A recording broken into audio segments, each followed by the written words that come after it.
I, I alternate between terror and mild interest when it comes to AI as far as teaching English.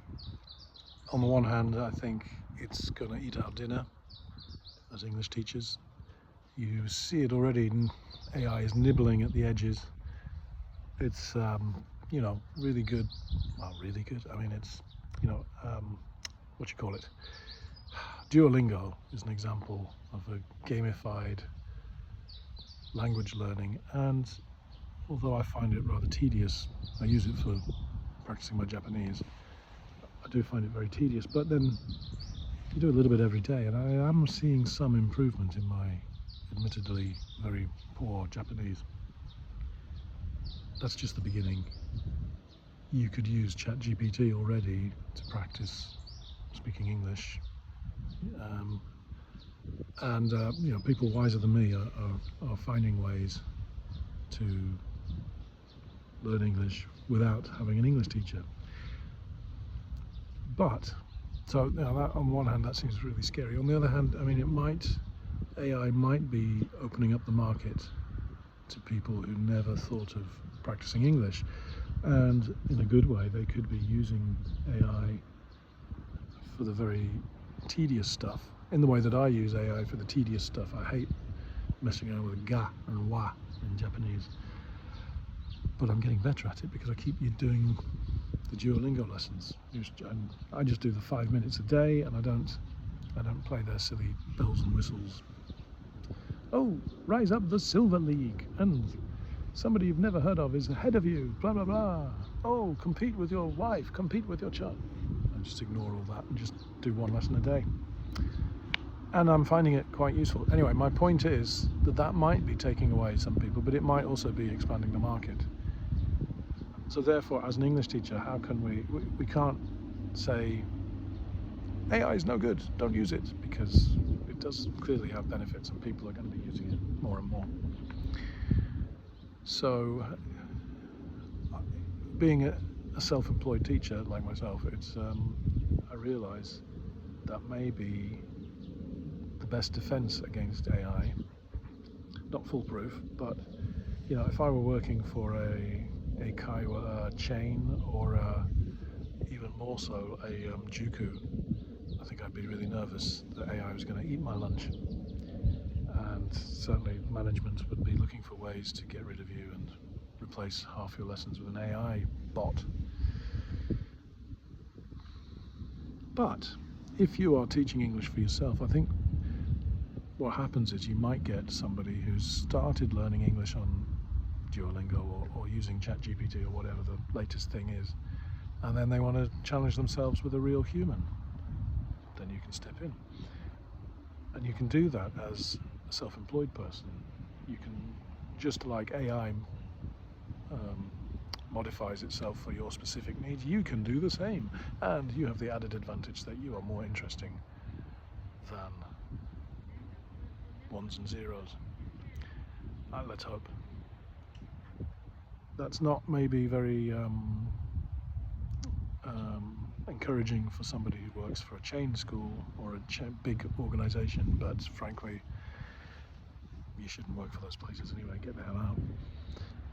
So for us little guys, you might be able to carve a niche for, as a AI friendly teacher who maybe gives prompts and checks people's, not homework, but you're providing your knowledge as an English teacher for what the person should be doing. Now I know you can replace that with AI, and ultimately we could all be replaced with AI, but what's the fun in that? So that's the other point. I think a defense against AI is by being more entertaining and more fun, and that's where eikaiwa, the English language business, rather than testing and exams, might have an advantage. And in the end we might all be screwed, but let's not assume that that's the case. And nobody really knows. Nobody knows the future. And so, as I say, I veer from terror to mild interest with AI, and that might be a healthy way of approaching it. Certainly you can't bury your head in the ground. So if you can think of a way to coexist with AI, that will, for me, at my ripe old age of 54, I'm hoping that will see me through. If I can still make a full-time living for 6 more years, maybe I'll be okay. If you're younger than me, good luck. You're going to have to grapple with this and find a way to make it work. Maybe you could be the master of a bunch of bots, of thousands of bots that go through the world. But I think the same sort of thing applies to all technology. Beware, because it could replace you. And we might be in a transition period right now where there's a bit of an opportunity to do something good and fun and exciting before corporations take over, which they inevitably will. But as I say, there may be a window for us small guys and gals. Yeah, happy thoughts. But I don't know. Who knows what's going on? But I think, we have to adapt to changing worlds, and the world appears to be changing faster than ever. Probably every generation thinks that. Certainly I felt that. I used to work in newspapers, and our big threat was the iPhone, although we didn't know it at the time.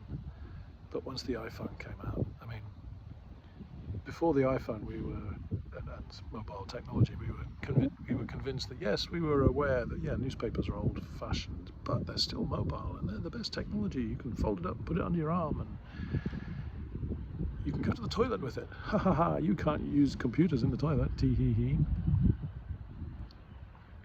So beware saying, "Oh, it will never replace me," because look at supermarkets and checkouts. Yes, they are annoying, and some supermarkets are going against it, but automated stuff and Uniqlo, where you just throw it in the thing and it knows what you got. English teaching, yes, we can keep telling ourselves it's different, but is it? Is it really so different? We used to say that about bookshops until Amazon came along. We used to say it about newspapers until the iPhone came along. Well, now AI is here. So, don't assume that it won't eat your lunch. But, I'm repeating myself now. Just some thoughts. What do I know? But I think it's helpful to think about this, and then if you're working for yourself, to think about how you can position yourself to still have a business for a few more years. Okay, that's it. Thank you very much. By the way, with this one, I'm going to link to something. Every week I'm trying to link. I'm on a health kick at the moment. I'm going for a walk, and so in the meantime, when I'm having my little break halfway through the walk, it's useful to make these kinds of videos. But I will, at the bottom of every video, link to something useful. I'm not sure what the link will be for this one. So that because I've written loads about and spoken loads about in English teaching, so there might be something useful for you there. So even if you get tired of me rambling on, there will be something for you. Okay, have a good one. Don't sweat the small stuff. Don't worry about the big stuff. Just get on with it. Thanks. See you.